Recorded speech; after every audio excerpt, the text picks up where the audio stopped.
Este mês de setembro, dia 21, vai ser o Recordar Infâncias, Roald Dahl.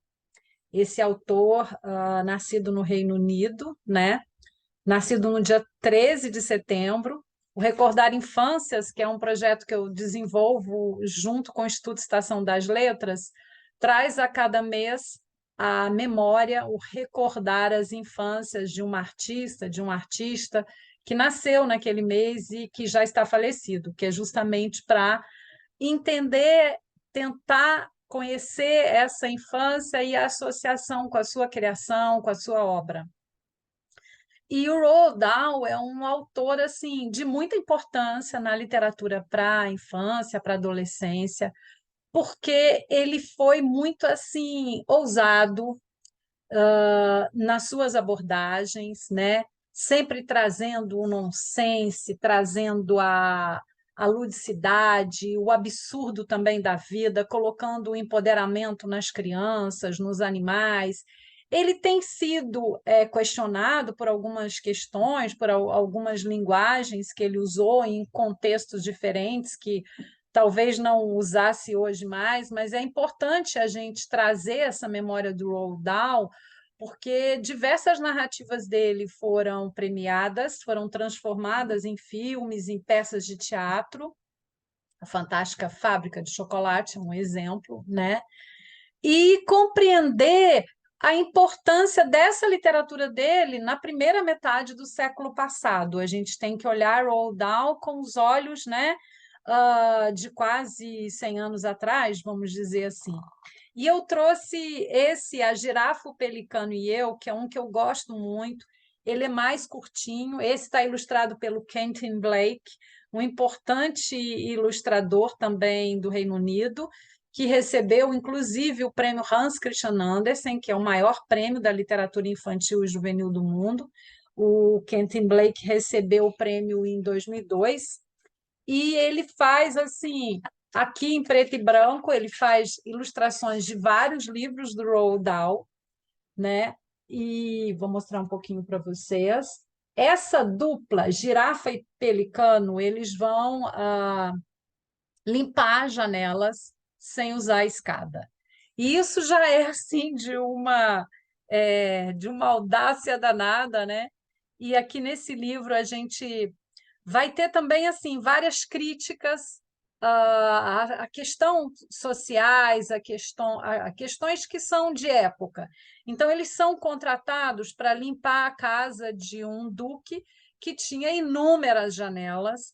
Eu vou ler para vocês um trechinho muito curioso.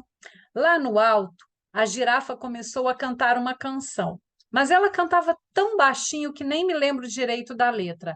Acho que era mais ou menos assim. Mais alto ainda chega meu pescoço, até onde a águia costuma voar.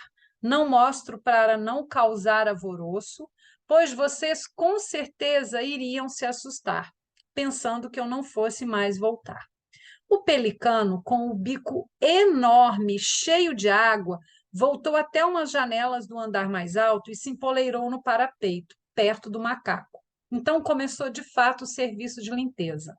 A equipe trabalhava com uma rapidez impressionante. Assim que terminava uma janela, a girafa levava o macaco até a janela seguinte e o pelicano ia atrás. Quando todas as janelas daquele lado do quarto andar ficaram prontas, a girafa simplesmente encolheu seu pescoço mágico até o macaco chegar à altura do terceiro andar e continuaram o trabalho. Impressionante, gritou o Duque.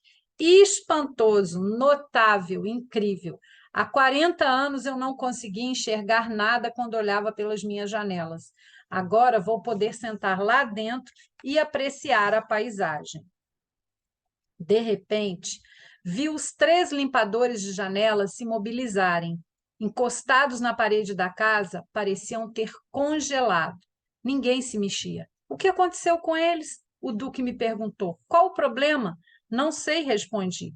Então a girafa, com o macaco na cabeça, veio andando até nós, na ponta dos pés, muito cautelosa. O pelicano os acompanhou voando. A girafa chegou bem pertinho do Duque e cochichou. Alteza, há um homem num dos quartos do terceiro andar. Ele está abrindo todas as gavetas e tirando as coisas de dentro delas. E ele está com um revólver. O Duque deu um pulo. Qual é o quarto? Ele perguntou zangado. Mostrem-me. É no terceiro andar, aquele que está com a janela aberta. A girafa cochichou. Meu Deus! Gritou o Duque. É o quarto da duquesa. Ele está atrás das joias dela. Chamem a polícia, tragam o canhão, acionem a brigada. Enquanto ele falava, o pelicano saiu voando e virou de ponta cabeça para despejar a água do bico. Então vi surgir a parte de cima daquele bico fantástico, preparando-se para agir. O que aquele pássaro maluco vai fazer? Gritou o Duque. Espere e verá, gritou o macaco. Tome fôlego, meu velho. Prenda a respiração, segure os cavalos e solte o pelico. Então a narrativa vai assim nessa velocidade, né, de muitas descobertas, muitas aventuras e, como eu falei, por trás disso tudo, críticas sociais, né? E esse empoderamento desses animais e também da própria criança, né? É, mostrando umas certas decadências e outras coisas assim que fazem a gente pensar nessa literatura produzida pelo Roald Dahl, que bota, né, a criança em evidência, o menino Billy, que é o narrador, que viveu as aventuras aqui, essas aventuras totalmente atrapalhadas, vamos dizer assim, né, com esses animais e com essa atividade assim tão inusitada, por isso que eu falei em nonsenses, né, em reverência, em ludicidade. E é um livro de ações sucessivas, né? E esse descortinar de uma possibilidade assim ah, de colocar animais e crianças juntos nessa mesma literatura, animais como representações simbólicas, como representações ah, de coisas que são nossas, que são humanas, né? E revelando essa vida adulta que é tão cheia de absurdos que aqui eles vivem em forma de brincadeira, mas com um fundo, lá no fundinho, com uma crítica social importante. Esse é apenas um dos livros do Roald Dahl, ele está publicado aqui no Brasil pela Martins Fontes. A gente tem Matilda, a gente tem a Fantasma Fábrica de Chocolate, a gente tem também o do Senhor Raposo, que também virou filme.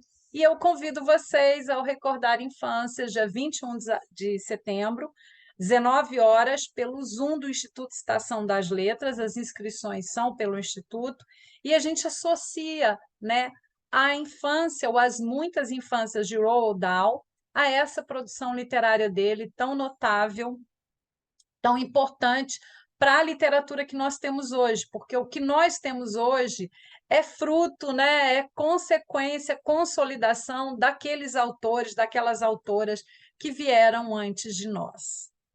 Roald Dahl, Recordar Infâncias de Setembro.